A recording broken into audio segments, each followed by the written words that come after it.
Hi, నేను మీ doctor Nandi Rameshwar Rao, founder and CEO of realtor oxygen.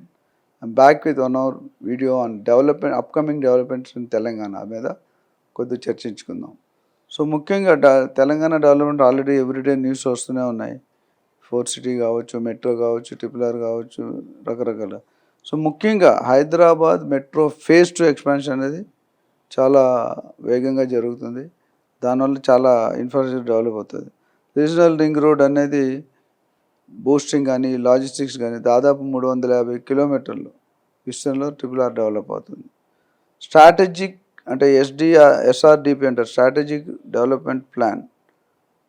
ఇదేంటంటే ఈ ఫ్లైఓవర్స్ కానీ, అండర్ పాసెస్ కానీ, ఎలివేటెడ్ కారిడార్స్ కానీ, ట్రాఫిక్ కంజెషన్ ఎట్లా చేయాలనే దాని మీద విస్తీర్ణంగా చర్చలు జరుగుతున్నాయి. సంబంధిత అధికారులకి దానికి అకార్డింగ్లీ ఈకో ఫ్రెండ్లీగా, ఎన్విరాన్మెంటల్ పొల్యూషన్ లేకుండా ప్లాన్ చేయమని చెప్పారు. తర్వాత హైదరాబాద్ ఎయిర్పోర్ట్ ఆల్రెడీ పెద్దది.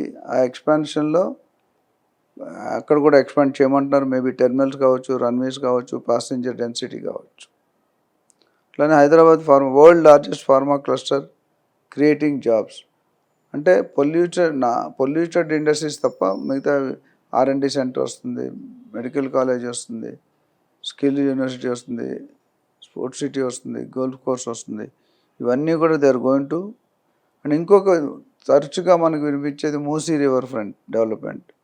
దాన్ని రీజనరేషన్ చేసి టూరిజం జోన్గా, డ్రింకింగ్ వాటర్ ఇంప్రూవ్మెంట్స్గా డెవలప్ చేయాలనేది ఒక థాట్ ప్రాసెస్. దానివల్ల టూరిజం వల్ల కూడా కొద్దిగా ఇన్కమ్ వస్తుంది. ఎవరికైతే ఇప్పుడు అపోజిషన్ పార్టీలు ఏమంటే మీరు ఇల్లు కొలగొట్టి వాళ్ళు అన్యాయం చేస్తున్నారు. ఇల్లు కొలగొట్టే వాళ్ళు వేరే దగ్గర ఆల్రెడీ ఇస్తారని ప్లాన్ చేసుకున్నారు, ఆ ప్లాన్ ప్రకారం ఇస్తారని అంటున్నారు. Elevated corridors and mobility projects. మీకు కారిడార్ అంటే ఎలివేటెడ్ అంటున్నాం మనం. సో ఏరియాస్ లైక్ గచ్చిబౌలి కానీ, ORR కానీ, బంజారాస్ ఫ్లైఓవర్ వరకు కూడా స్టార్ట్ అయిపోయింది. ఎలివేటెడ్ కారిడార్ ట్రాఫిక్ కంజెషన్ కొద్ది తగ్గే అవకాశాలు ఉన్నాయి. Then industrial development in Adilabad, industrial hub, university and new ఎయిర్పోర్ట్కి ప్లాన్ చేస్తున్నారు. ఇది చాలా, ఎందుకంటే మన హైదరాబాద్కి ఎక్కువ అవకాశాలు లేదు. ఎందుకంటే మనకు ఉన్నది బేగంపేట ఉంటుంది, అది కాకుండా GMR ఎయిర్పోర్ట్ తప్ప ఇక్కడ నాకు తెలిసి వేరే వరంగల్లో ప్రపోజ్ చేశారు. ఆంధ్రాలో ఎక్కువ ఉన్నాయి. సో తెలంగాణలో కూడా డిఫరెంట్ ఎయిర్పోర్ట్స్ మనం డెవలప్ చేయాలి అనే ప్లాన్లో బాగా వెళ్తున్నారు. Then Secunderabad railway station, sky walks, parking, real retail spaces అనే దాని మీద బాగా డిస్కషన్ జరుగుతుంది. సో అది కానీ వస్తే కనుక సికింద్రాబాద్ రూపురేఖలు కూడా ఎలివేట్ అవుతాయి. Nagpur Vijayawada express highway, high speed corridor improving the state connectivity. Nagpur Vijayawada express highway. So logistic parks and business terminals, ఇది చాలా ఇంపార్టెంట్. ఎందుకంటే లాజిస్టిక్స్ అంటే లాట్ ఆఫ్ ట్రాన్సిట్లో మెటీరియల్ హ్యాండిల్ చేయాలి. Intercity bus terminal, ICBT, intercity bus టెర్మినల్లో కూడా డెవలప్మెంట్ ప్లానింగ్ జరుగుతుంది.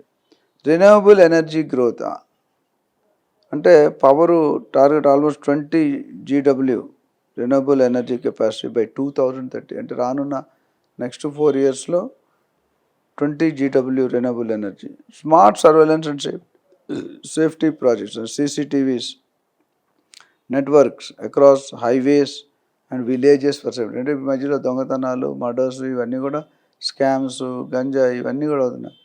దీనికి CC కెమెరాస్తో ఇన్బిల్డ్ చేసి ఎక్కడే జరిగిన ఇమీడియట్ ట్రేస్ అన్నట్టు చేస్తున్నారు. And Telangana state will become $1 trillion economy by 2034. ఇంకా చాలా ఉన్నాయి, బట్ మేజర్ కొన్ని ఇంపార్టెంట్ పాయింట్లు కవర్ చేయడానికి ట్రై చేశాను.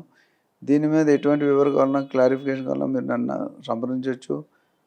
డాక్టర్ నంది రామేశ్వరరావు, 9949579170. సో మీకు ఏదైనా కొత్త టాపిక్లో వినాలనుకుంటే మీరు కమెంట్ చేయండి, డెఫినెట్గా మీరు రెస్పాండ్ అవుతాం. ఈ వీడియో నచ్చితే కనుక మీకు లైక్ చేయండి, షేర్ చేయండి, కామెంట్ చేయండి.